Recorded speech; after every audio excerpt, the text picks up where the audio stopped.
ತನುವು ನಿನ್ನದು ಮನವು ನಿನ್ನದು, ತನುವು ನಿನ್ನದು ಮನವು ನಿನ್ನದು, ಎನ್ನ ಜೀವನ ಘನವು ನಿನ್ನದು. ನಾನು ನಿನ್ನವನೆಂಬ ಹೆಮ್ಮೆಯ ಋಣವು ಮಾತ್ರವೇ ನನ್ನದು. ತನು ನಿನ್ನದು ಮನವು ನಿನ್ನದು.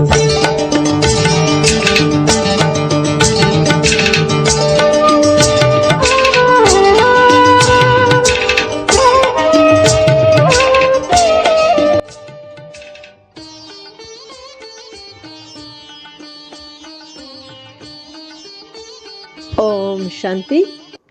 Good morning. ಮುರಳಿ ದಿನಾಂಕ 20/5/2025 ಪ್ರಾತಃ ಮುರಳಿ.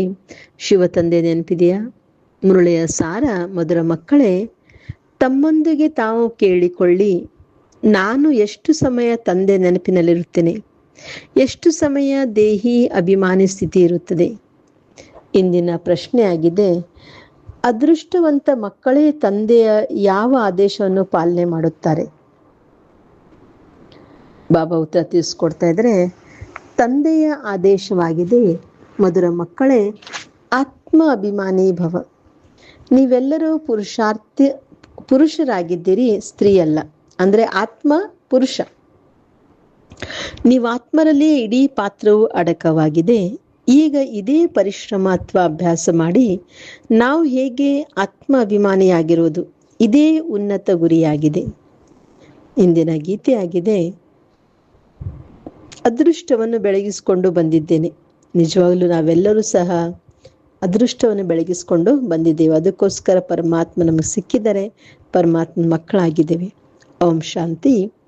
ಮಧುರಾತಿ ಮಧುರ ಆತ್ಮಿಕ ಮಕ್ಕಳು ಗೀತೆಯನ್ನು ಕೇಳಿದ್ರಿ.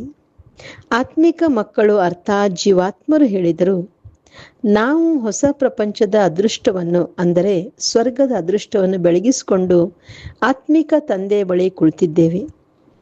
ಈಗ ಮಕ್ಕಳು ಆತ್ಮ ಅಭಿಮಾನಿಯಾಗಬೇಕಾಗಿದೆ.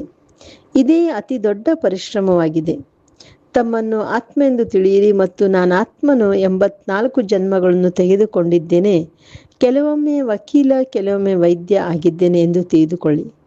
ಆತ್ಮವು ಪುರುಷನಾಗಿದೆ. ಎಲ್ಲರನ್ನೂ ಸೋದರ ಸೋದರಿ ಹೊರತು ಸೋದರಿಯರಲ್ಲ, ಎಲ್ಲರೂ ಸಹ ಸೋದರರೇ. ಇದು ನನ್ನ ಶರೀರವಾಗಿದೆ ಎಂದು ಆತ್ಮ ಹೇಳುತ್ತದೆ. ಆ ಲೆಕ್ಕದಿಂದ ಆತ್ಮವು ಪುರುಷನಾಯಿತು, ಈ ಶರೀರವು ಸ್ತ್ರೀ ಆಯಿತು. ಪ್ರತಿಯೊಂದು ಆತ್ಮವನ್ನು ಚೆನ್ನಾಗಿ ತಿಳಿದುಕೊಳ್ಳಬೇಕಾಗಿದೆ. ತಂದೆಯು ಬಹಳ ವಿಶಾಲ ಸೂಕ್ಷ್ಮ ಬುದ್ಧರನ್ನಾಗಿ ಮಾಡುತ್ತಾರೆ. ನೀವೀಗ ತಿಳಿದುಕೊಂಡಿದ್ದೀರಿ, ನಾನು ಆತ್ಮನು 84 ಜನ್ಮಗಳನ್ನು ತೆಗೆದುಕೊಂಡಿದ್ದೇನೆ. ಆತ್ಮದಲ್ಲಿಯೇ ಒಳ್ಳೆಯ ಹಾಗೂ ಕೆಟ್ಟ ಸಂಸ್ಕಾರವಿರುತ್ತದೆ. ಆ ಸಂಸ್ಕಾರಗಳ ಅನುಸಾರ ಶರೀರವೂ ಅದೇ ರೀತಿ ಸಿಗುತ್ತದೆ. ಎಲ್ಲವೂ ಆತ್ಮದ ಮೇಲೆ ಆಧಾರಿತವಾಗಿದೆ. ಇದು ಬಹಳ ದೊಡ್ಡ ಪರಿಶ್ರಮವಾಗಿದೆ. ಜನ್ಮ ಜನ್ಮಾಂತರದ ಲೌಕಿಕ ತಂದೆಯನ್ನು ನೆನಪು ಮಾಡಿದಿರಿ. ಈಗ ಪಾರಲೌಕಿಕ ತಂದೆಯನ್ನು ನೆನಪು ಮಾಡಬೇಕಾಗಿದೆ. ತಮ್ಮನ್ನು ಪದೇ ಪದೇ ಆತ್ಮನೆಂದು ತಿಳಿಯಬೇಕಾಗಿದೆ. ನಾವು ಆತ್ಮರು ಈ ಶರೀರವನ್ನು ತೆಗೆದುಕೊಳ್ಳುತ್ತೇವೆ. ಈಗ ನಾನು ಆತ್ಮರಿಗೆ ತಂದೆಯು ಓದಿಸುತ್ತಾರೆ. ಇದು ಆತ್ಮಿಕ ಜ್ಞಾನವಾಗಿದೆ. ಯಾವುದನ್ನು ಆತ್ಮಿಕ ತಂದೆಯೇ ಕೊಡುತ್ತಾರೆ. ಮೊಟ್ಟ ಮೊದಲು ಮುಖ್ಯ ಮಾತೇನೆಂದರೆ, ಮಕ್ಕಳು ಆತ್ಮಾಭಿಮಾನಿ ಯಾರಿಗಿರಬೇಕಾಗಿದೆ. ಆತ್ಮಾಭಿಮಾನಿಯಾಗಿರುವುದು ಅತಿ ದೊಡ್ಡ ಉನ್ನತ ಗುರಿಯಾಗಿದೆ. ಜ್ಞಾನವೇನೂ ಕಷ್ಟವಿಲ್ಲ, ಜ್ಞಾನದಲ್ಲಿ ಪರಿಶ್ರಮವಿಲ್ಲ. ಸೃಷ್ಟಿಕರನ್ನು ತಿಳಿದುಕೊಳ್ಳುವುದು ಚರಿತ್ರೆ ಭೂಗೋಳವಾಗಿದೆ. ಶ್ರೇಷ್ಠಾತಿ ಶ್ರೇಷ್ಠನು ತಂದೆಯಾಗಿದ್ದಾರೆ. ನಂತರ ಸೂಕ್ಷ್ಮತನದ ದೇವತೆಗಳಾಗಿದ್ದೀರಿ. ವಿಶ್ವದ ಚರಿತ್ರೆ ಭೂಗೋಳವು ಮನುಷ್ಯ ಸೃಷ್ಟಿಯಲ್ಲೇ ಇರುತ್ತದೆ. ಯಾವುದೇ ಸೂಕ್ಷ್ಮವತನ ಮೂಲವತನದಲ್ಲಿ ಚರಿತ್ರೆ ಭೂಗೋಳವಿರುವುದಿಲ್ಲ. ಅದು ಶಾಂತಿಧಾಮವಾಗಿದೆ. ಸತ್ಯುಗವು ಸುಖಧಾಮ, ಕಲಿಯುಗವು ದುಃಖಧಾಮವಾಗಿದೆ. ಇಲ್ಲಿ ರಾವಣ ರಾಜ್ಯದಲ್ಲಿ ಯಾರಿಗೂ ಶಾಂತಿ ಸಿಗಲು ಸಾಧ್ಯವಿಲ್ಲ. ಈಗ ನೀವು ಮಕ್ಕಳಿಗೆ ಜ್ಞಾನ ಸಿಕ್ಕಿದೆ. ನಾವು ಆತ್ಮರು ಶಾಂತಿಧಾಮದ ನಿವಾಸಿಗಳಾಗಿದ್ದೇವೆ. ಕರ್ಮ ಮಾಡುವುದಕ್ಕಾಗಿ ಈ ಕರ್ಮೇಂದ್ರಿಯಗಳು ಸಿಕ್ಕಿವೆ. ಕರ್ಮ ಮಾಡಲಿ ಮಾಡದಿರಲಿ ನಾವಂತೂ ಆತ್ಮರಾಗಿದ್ದೇವೆ. ನಮ್ಮ ಸ್ವಧರ್ಮವು ಶಾಂತಿಯಾಗಿದೆ. ಕರ್ಮಯೋಗಿಗಳಲ್ಲವೇ? ಕರ್ಮವನ್ನು ಅವಶ್ಯವಾಗಿ ಮಾಡಬೇಕಾಗಿದೆ ಎಂದು ಕರ್ಮ ಸನ್ಯಾಸಿಗಳಾಗಲು ಸಾಧ್ಯವಿಲ್ಲ. ಇದು ಸಹ ಈ ಸನ್ಯಾಸಿಗಳ ಪಾತ್ರವಾಗಿದೆ. ಮನೆ ಮಠಗಳನ್ನು ಬಿಟ್ಟು ಹೋಗುತ್ತಾರೆ, ಭೋಜನವನ್ನು ತಯಾರಿಸುವುದಿಲ್ಲ, ಗೃಹಸ್ಥಿಗಳಿಂದ ಭಿಕ್ಷೆ ಬಿಡುತ್ತಾರೆ, ಮತ್ತೆ ಆ ಗೃಹಸ್ಥಿಗಳ ಬಳಿಯೇ ತಿನ್ನುತ್ತಾರಲ್ಲವೇ?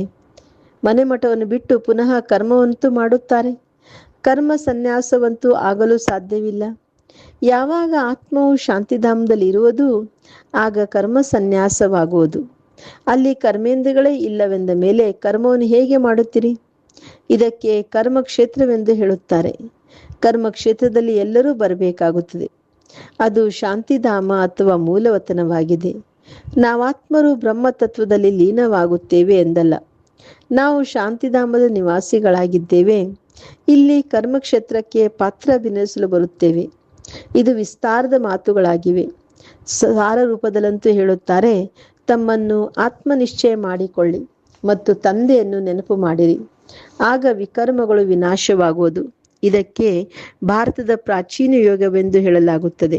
ವಾಸ್ತವದಲ್ಲಿ ಇದಕ್ಕೆ ಯೋಗವಲ್ಲ, ನೆನಪು ಎಂದು ಹೇಳಬೇಕು. ಇದರಲ್ಲಿ ಪರಿಶ್ರಮವಿದೆ. ಬಹಳ ಕೆಲವರೇ ಯೋಗಿಗಳಾಗುತ್ತಾರೆ. ಯೋಗದ ಶಿಕ್ಷಣವು ಮೊದಲು ಬೇಕು, ನಂತರ ಜ್ಞಾನ.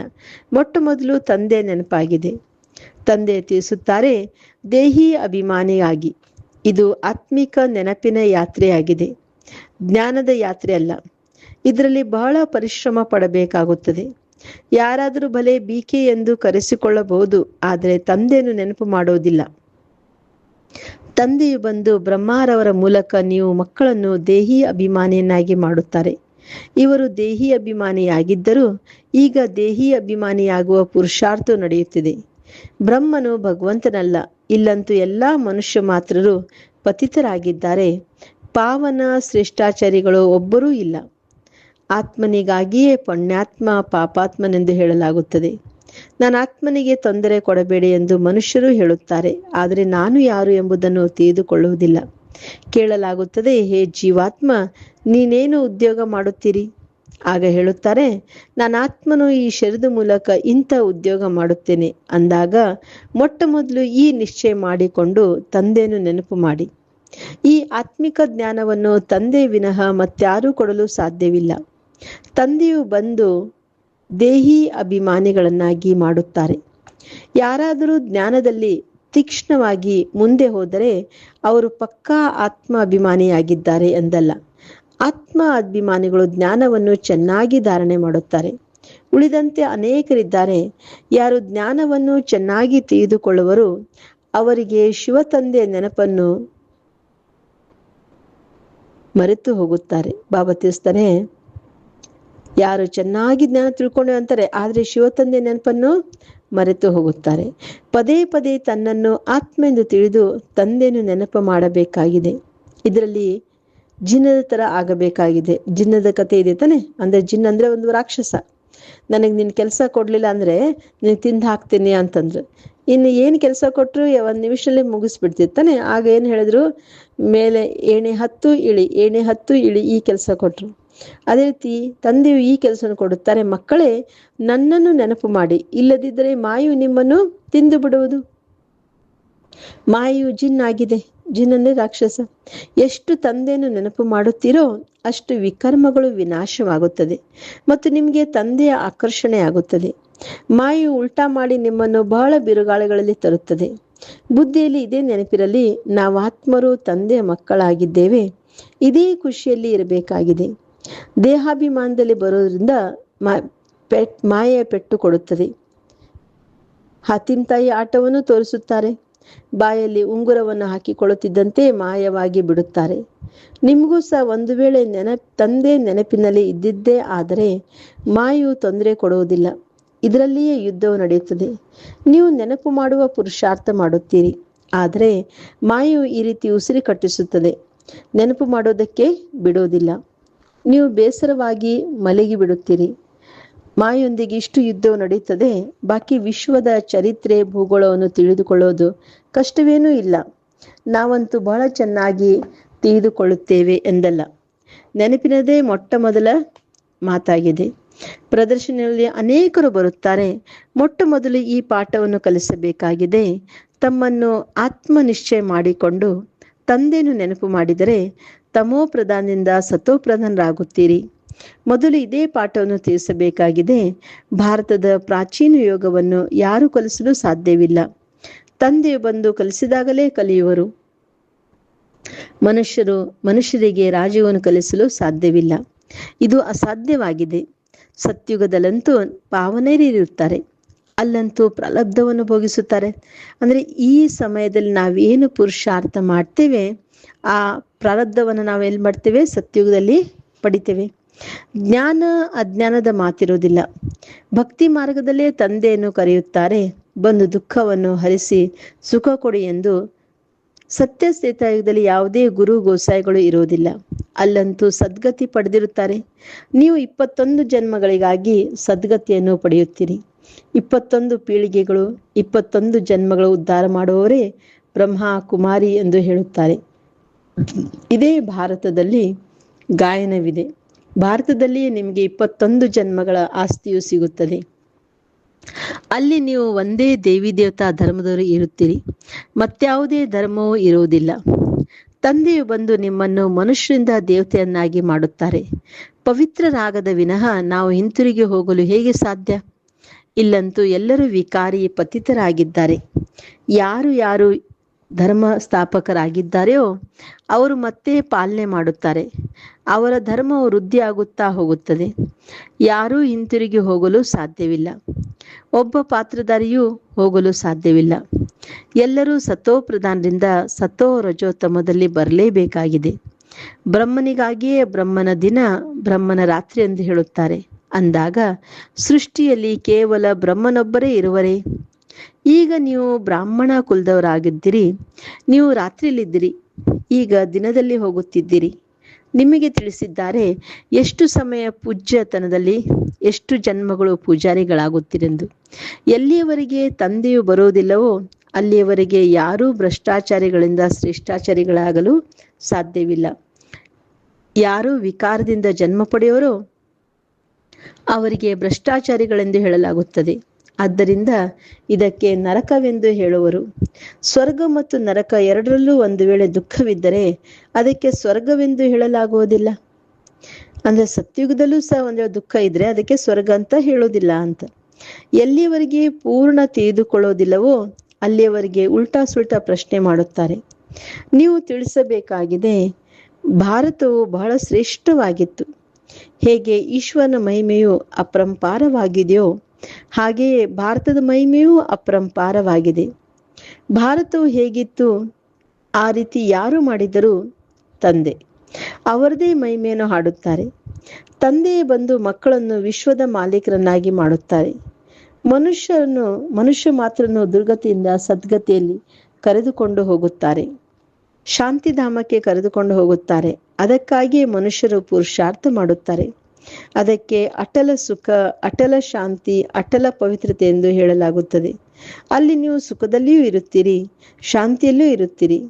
ಇನ್ನುಳಿದ ಆತ್ಮರು ಶಾಂತಿಯಲ್ಲಿ ಇರುತ್ತಾರೆ. ಹೆಚ್ಚು ಜನ್ಮಗಳನ್ನು ನೀವೇ ತೆಗೆದುಕೊಳ್ಳುತ್ತೀರಿ. ಕಡಿಮೆ ಜನ್ಮಗಳನ್ನು ತೆಗೆದುಕೊಳ್ಳುವವರು ಅಟಲ ಶಾಂತಿಯಲ್ಲಿರುತ್ತಾರೆ. ಅವರು ಹೇಗೆ ಸೊಳ್ಳೆಗಳಂತೆ ಬಂದರು, 1 ಅಥವಾ ಅರ್ಧ ಜನ್ಮವನ್ನು ಪಾತ್ರವನ್ನು ಅಭಿನಯಿಸಿದರು. ಅಂಥವರಿಗೆ ಯಾವುದೇ ಬೆಲೆ ಇಲ್ಲ. ಸೊಳ್ಳೆಗಳಿಗೆ ಏನು ಬೆಲೆ ಇದೆ? ರಾತ್ರಿಯಲ್ಲಿ ಹುಟ್ಟುತ್ತದೆ, ರಾತ್ರಿಯಲ್ಲೇ ಸತ್ತು ಹೋಗುತ್ತದೆ. ಈ ಸಮಯದಲ್ಲಿ ಬಹಳ ಮಂದಿ ಶಾಂತಿಯನ್ನೇ ಬಯಸುತ್ತಾರೆ, ಏಕೆಂದರೆ ಈ ಸಮಯದ ಗುರುಗಳು ಶಾಂತಿಯಲ್ಲಿ ಹೋಗೋರಾಗಿದ್ದಾರೆ. ನೀವಿಲ್ಲಿ ಸ್ವರ್ಗವಾಸಿಗಳಾಗಲು ಬಂದಿದ್ದೀರಿ. ಸ್ವರ್ಗವಾಸಿಗಳಿಗೆ ಶಾಂತಿವಾಸಿಗಳು ಎಂದು ಹೇಳುವುದಿಲ್ಲ. ಶಾಂತಿವಾಸಿ ಎಂದು ನಿರಾಕಾರ ಪ್ರಪಂಚಕ್ಕೆ ಹೇಳಲಾಗುತ್ತದೆ. ಮುಕ್ತಿ ಶಬ್ದವನ್ನು ಗುರುಗಳಿಂದ ಕಲಿಯುತ್ತಾರೆ. ಮಾತೆಯರು ವೈಕುಂಠಪುರಿಯಲ್ಲಿ ಹೋಗೋದಕ್ಕಾಗಿ ವ್ರತ ನಿಯಮಗಳನ್ನು ಇಟ್ಟುಕೊಳ್ಳುತ್ತಾರೆ. ಯಾರಾದರೂ ಮರಣ ಹೊಂದಿದಾಗಲೂ ಸ್ವರ್ಗವಾಸಿಯಾದರೆಂದು ಹೇಳುತ್ತಾರೆ. ಯಾರೂ ಆಗೋದಿಲ್ಲ, ಅಂದ್ರೆ ಸ್ವರ್ಗವಾಸಿ ಯಾರೂ ಸಹ ಆಗೋದಿಲ್ಲ. ಆದರೆ ಭಾರತವಾಸಿಗಳು ಸ್ವರ್ಗವನ್ನೇ ಒಪ್ಪುತ್ತಾರೆ. ಭಾರತವು ಸ್ವರ್ಗವಾಗಿತ್ತು ಎಂದು ತಿಳಿಯುತ್ತಾರೆ. ಶಿವತಂದೆಯು ಭಾರತದಲ್ಲಿಯೇ ಬಂದು ಸ್ವರ್ಗದ ರಚನೆ ಮಾಡುತ್ತಾರೆ. ಅಂದ ಮೇಲೆ ಅವಶ್ಯವಾಗಿಯೇ ಇಲ್ಲಿಯೇ ರಚಿಸುತ್ತಾರೆ. ಅವರು ಸ್ವರ್ಗದಲ್ಲಂತೂ ಬರೋದಿಲ್ಲ. ನಾನು ಬರುವುದೇ ಸ್ವರ್ಗ ಮತ್ತು ನರಕದ ಸಮಯದಲ್ಲಿ ಎಂದು ತಂದೆಯು ತಿಳಿಸುತ್ತಾರೆ. ಕಲ್ಪದಲ್ಲಿ ಅಂದ್ರೆ ಬಾಬಾ ಪ್ರತಿ ಕಲ್ಪದಲ್ಲಿ ಬರೋದಿಲ್ಲ. ನಾನು ಬರೋದೇ ಸ್ವರ್ಗ ಮತ್ತು ನರಕದ ಸಂಗಮದಲ್ಲಿ ಎಂದು ಹೇಳುತ್ತಾರೆ. ಅಂದ್ರೆ ಕಲಿಯುಗದ ಅಂತಿಮ ಸಮಯದಲ್ಲಿ, ಅಂದ್ರೆ ನರಕ, ಸತ್ಯುಗದ ಆದಿ ಅಂದ್ರೆ ಆ ಸಮಯದಲ್ಲೂ ಸಹ ಸ್ವರ್ಗ ಆಗಿರ್ತದೆ. ಅದಕ್ಕೆ ನರಕ ಮತ್ತು ಸ್ವರ್ಗದ ಮಧ್ಯದಲ್ಲಿ ಸಮಯದಲ್ಲಿ ಬಾಬಾ ಬರ್ತಾರೆ. ಇದಕ್ಕೆ ಅವರು ಯುಗೆ ಯುಗೆ ಎಂದು ಬರೆದು ಬಿಟ್ಟಿದ್ದಾರೆ. ಕಲ್ಪದ ಅಕ್ಷರವನ್ನು ಮರೆತು ಹೋಗಿದ್ದಾರೆ. ಇದು ಸಹ ಆಟವು ಮಾಡಲ್ಪಟ್ಟಿದೆ. ಮತ್ತೆ ಇದೇ ಪುನರಾವರ್ತನೆ ಆಗುವುದು. ಈ ಅಂತಿಮ ಜನ್ಮದಲ್ಲಿ ನೀವು ತಂದೆಯನ್ನು ಮತ್ತು ಸೃಷ್ಟಿ ಚಕ್ರವನ್ನು ತೆಗೆದುಕೊಂಡಿದ್ದೀರಿ. ನಂಬರ್ ವಾರ್ ಹೇಗೆ ಸ್ಥಾಪನೆಯಾಗುತ್ತದೆ ಎಂಬುದನ್ನು ನೀವೀಗ ತಿಳಿದುಕೊಂಡಿದ್ದೀರಿ. ನೀವು ಭಾರತವಾಸಿಗಳ ಮೇಲೆ ಇಡೀ ಆಟವು ಮಾಡಲ್ಪಟ್ಟಿದೆ. ನೀವೀಗ ತಂದೆಯ ಮೂಲಕ ರಾಜ್ಯವನ್ನು ಕಲಿಯುತ್ತೀರಿ. ತಂದೆ ನೆನಪಿನಿಂದಲೇ ರಾಜ್ಯವನ್ನು ಪಡೆಯುತ್ತೀರಿ. ಚಿತ್ರಗಳು ಇವೆ ಅಲ್ಲವೇ? ಇವೆಲ್ಲ ಚಿತ್ರಗಳನ್ನು ಯಾರು ಮಾಡಿದರು? ಇವರಿಗೆ ಯಾರು ಗುರು ಗೋಸಾಯಿಗಳಂತೂ ಇಲ್ಲ. ಒಂದು ವೇಳೆ ಗುರುವಿದ್ದರೂ ಸಹ ಗುರುವಿಗೆ ಕೇವಲ ಒಬ್ಬ ಶಿಷ್ಯನೇ ಇರುವರೇ? ಅನೇಕರು ಇರುವರಲ್ಲವೇ? ಈ ಜ್ಞಾನವನ್ನು ತಂದೆ ವಿನಃ ಮತ್ಯಾರೂ ತಿಳಿಸಿಕೊಡಲು ಸಾಧ್ಯವಿಲ್ಲ. ಈ ನಿಮ್ಮ ಚಿತ್ರಗಳನ್ನು ದಾದಾರವರು ಮಾಡಿಸಿದ್ದಾರೆ ಎಂದು ಅನೇಕರು ಕೇಳುತ್ತಾರೆ. ಇವನ್ನು ತಂದೆಯ ದಿವ್ಯ ದೃಷ್ಟಿಯಿಂದ ಸಾಕ್ಷಾತ್ಕಾರ ಮಾಡಿಸಿದ್ದಾರೆ. ವೈಕುಂಠದ ಸಾಕ್ಷಾತ್ಕಾರವಂತೂ ಮಾಡಿಸಿದ್ದಾರೆ. ಅಲ್ಲಿ ಹೇಗೆ ಶಾಲೆಯು ನಡೆಯುತ್ತದೆ, ಯಾವ ಭಾಷೆ ಇರುತ್ತದೆ, ಎಲ್ಲವೂ ಸಾಕ್ಷಾತ್ಕಾರ ಮಾಡಿದ್ದಾರೆ. ಮಕ್ಕಳು ಬಟ್ಟೆಯಲ್ಲಿದ್ದಾಗ ತಂದೆಯು ಬಹಳ ಖುಷಿ ಪಡಿಸುತ್ತಿದ್ದರು. ಕರಾಚಿಯಲ್ಲಿ ಕೇವಲ ನೀವೇ ಪ್ರತ್ಯೇಕವಾಗಿ ಇದ್ದೀರಿ. ಹೇಗೆ ಅಲ್ಲಿ ತಮ್ಮದೇ ರಾಜ್ಯವಾಗಿತ್ತು, ತಮ್ಮದೇ ಮಾತು, ತಮ್ಮದೇ ರಾಜ್ಯ, ಅನ್ಯರಾರೂ ತಿಳಿದುಕೊಳ್ಳಲು ಸಾಧ್ಯವಿಲ್ಲ. ಇವರು ಖುದಾಪ್ರಸ್ತರೆಂದು ತಿಳಿಯುತ್ತಿದ್ದರು. ತಂದೆಯು ತಿಳಿಸಿದ್ದಾರೆ, ನೀವು ಒಬ್ಬ ತಂದೆಯವರಾಗಿದ್ದೀರಿ. ನನ್ ಬಟ್ ಒನ್, ಅಂದ್ರೆ ಒಬ್ಬ ತಂದೆಯ ವಿನಃ ಮತ್ಯಾರನ್ನೂ ನೆನಪು ಮಾಡಬಾರದು. ಈ ನನ್ಗಳು ಕ್ರಿಸ್ತನನ್ನೇ ತಿಳಿದುಕೊಂಡಿರುತ್ತಾರೆ. ಅವರ ವಿನಃ ಮತ್ಯಾರನ್ನೂ ಅಲ್ಲ. ಅಂದ್ರೆ ನನ್ಸ್ ಯಾರಿರ್ತಾರಲ್ಲ ಅವರು ಬರೇ ಕ್ರಿಸ್ತನ್ ನೆನಪು ಮಾಡ್ತಾರೆ ಅಂತ. ನೀವು ತಿಳಿದುಕೊಂಡಿದ್ದೀರಿ, ಆಸ್ತಿ ಒಬ್ಬ ಶಿವತಂದೆಯಲ್ಲೇ ಸಿಗುತ್ತದೆ. ಶಿವತಂದೆಯು ಬಿಂದುವಾಗಿದ್ದಾರೆ. ಅವರೂ ಸಹ ಯಾರ ಮೂಲಕವಾದರೂ ತಿಳಿಸುವರಲ್ಲವೇ? ಪ್ರಜಾಪಿತ ಬ್ರಹ್ಮನು ಅವಶ್ಯವಾಗಿ ಇಲ್ಲಿಯೇ ಇರುವನು. ಇವರ ಅನೇಕ ಜನ್ಮಗಳ ಅಂತಿಮ ಜನ್ಮದಲ್ಲಿ ಪತಿತ ಶರೀರದಲ್ಲಿ ಪರಮಾತ್ಮ ಪ್ರವೇಶ ಮಾಡುತ್ತೇನೆಂದು ತಿಳಿಸುತ್ತಾರೆ. ಒಳ್ಳೆಯದು. ಮಧುರಾತಿ ಮಧುರ ಅಗಲಿ ಹೋಗಿ ಮರಳಿ ಸಿಕ್ಕಿರುವಂತಹ ಮಾತ್ಪಿತಾ ಬಾಪ್ ದಾದಾರವರಿಗೆ ನೆನಪು, ಪ್ರೀತಿ ಹಾಗೂ ನಮಸ್ತೆ.